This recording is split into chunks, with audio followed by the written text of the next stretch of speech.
What's going on, everyone? So day 2 of the NBA draft is officially upon us, and this time the Los Angeles Lakers have a pick. This time the Los Angeles Lakers can make a play. They have the 55th pick in this upcoming draft. Obviously, day 1, there was no movement, no traction, no nothing from the Los Angeles Lakers. Now, being honest, I don't think anybody should have anticipated or expected the Lakers making any moves, particularly into the draft, right? Like the only type of moves that I could have saw the Lakers maybe making was, again, like I talked about, turning Austin Reeves into multiple picks, right? Or turning Dalton Knecht into multiple picks to go trade for another guy, right? Now, it would have been nice to get a trade for like a center or like even Andrew Wiggins. You know, you kind of wake up and there's all this buzz about Andrew Wiggins yesterday morning, and at least, you know, at the time of recording this video and video uploading, nothing has happened yet. Now, it could happen at any moment, obviously, but as of right now, no traction in that regard. So it's like, it's, you know, kind of a bummer, kind of letdown, where you kind of have this anticipation building up, and, you know, you have this angst of like, of what's going to happen. Are the Lakers going to do anything? Are they not? And you're kind of just waiting around and, you know, twiddling your thumbs, hoping that the Lakers do something. But we got to keep in mind, it's day 1 of the NBA draft. We're not even in the offseason officially, you know, usually after the draft. But talked about how you have a lot of doors that have opened for the Lakers. You have several doors that are open that weren't even there, right? The Phoenix Suns is a great example. Phoenix wasn't an option for the Lakers at the center position, and now they are because they ended up trading for a center and drafting a center. Also, nothing happened in day 1 where I was like, oh man, I can't believe the Lakers missed out on that, right? Like the only guy you could argue was Mark Williams, but again, was the Lakers going to revisit that? Maybe, potentially, if all else failed. But chances are the Lakers were probably going to stay away from that regardless. And then you saw the package that he went for and whatnot. But now going into day 2, my hope is that the Lakers, you know, come away with obviously a key need at 55.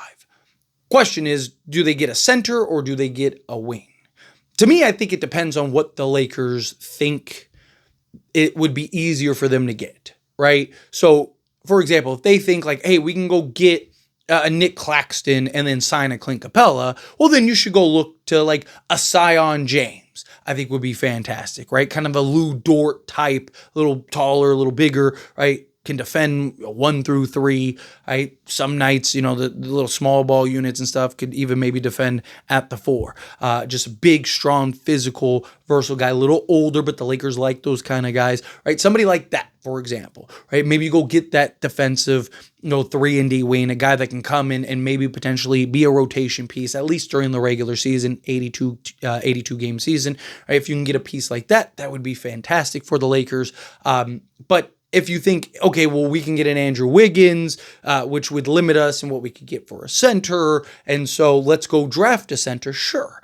But a couple things about the center position specifically. One, you have Christian Koloko, you have Trey Jamison. What's your plans with them, right? Also, Jackson Hayes. Are they going to just let Jackson Hayes walk, right? There's kind of conflicting reports with that, but Jackson Hayes himself has said, you know, that he hasn't ruled out the Lakers as a potential return, right?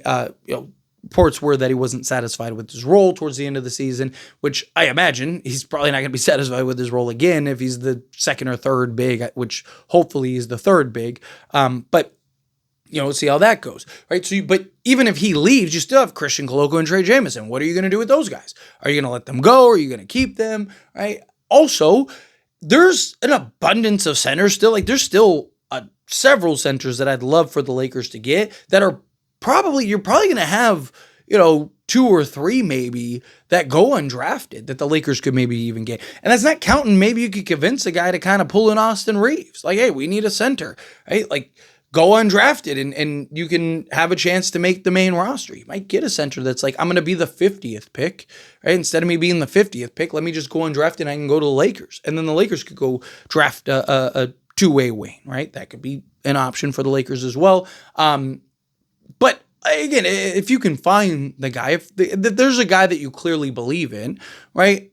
Not to mention there's an argument, best player available. Also, what do the Lakers do? The Lakers move up, right? That's a big thing too, right? Do the Lakers take maybe the 55th pick and like a pick swap or something later on down the road and maybe move up to like the Brooklyn Nets 36th pick, right? Just something that comes to mind where maybe you could go and get one of these centers that or there's still several centers on the board that could be very intriguing, but maybe you go get a guy there, or maybe you go buy a pick. Can you maybe buy the 36th pick in this draft? Just kind of using that as an example. But again, maybe you go buy the 36th pick in this draft, right? And then now you could draft a center and then draft, like I mentioned, a Sion James with the 55th pick, right? Now you kind of got a versatile wing off the bench and you got a center. You got to keep in mind, Lakers are going to need to fill out a roster regardless. And most of these trades that the Lakers potentially do are probably going to be multiple player swings, right? So for example, if you're going to go trade for an Andrew Wiggins, you're talking,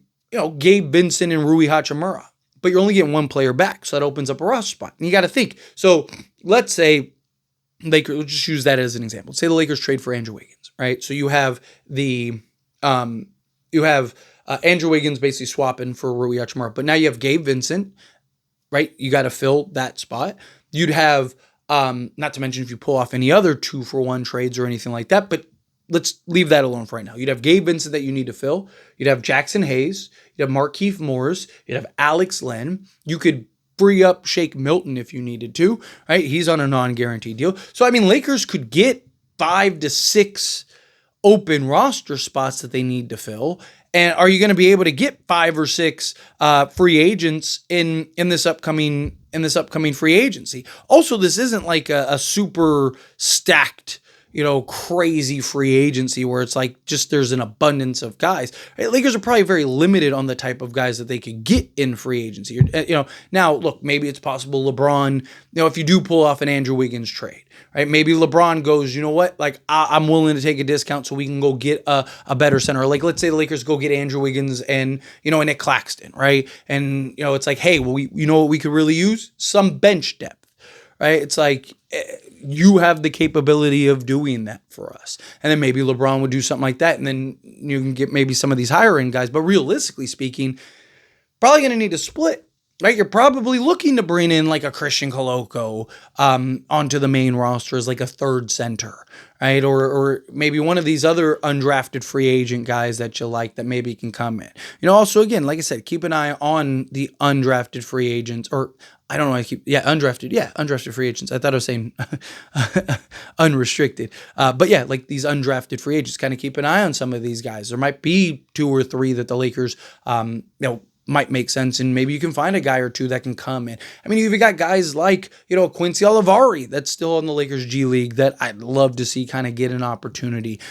Stanley Johnson is a guy that's on that roster too, the G League roster that maybe you could just bring in, right? You just need bodies, right? Get your top 8-9 rotation good and ready to go, and then go, fill out the rest of the roster with who you can. But anyway, as always, this is a discussion. Pass a question on you. Let me know your thoughts and opinions down in the comments. That being said, if you haven't liked this video, hit that like button. Helps me out. So we enjoy these types of videos. Truly appreciate it. Not subscribe channel, hit that subscribe button. Turn on the bell notifications. Appreciate y'all. See you in the next one.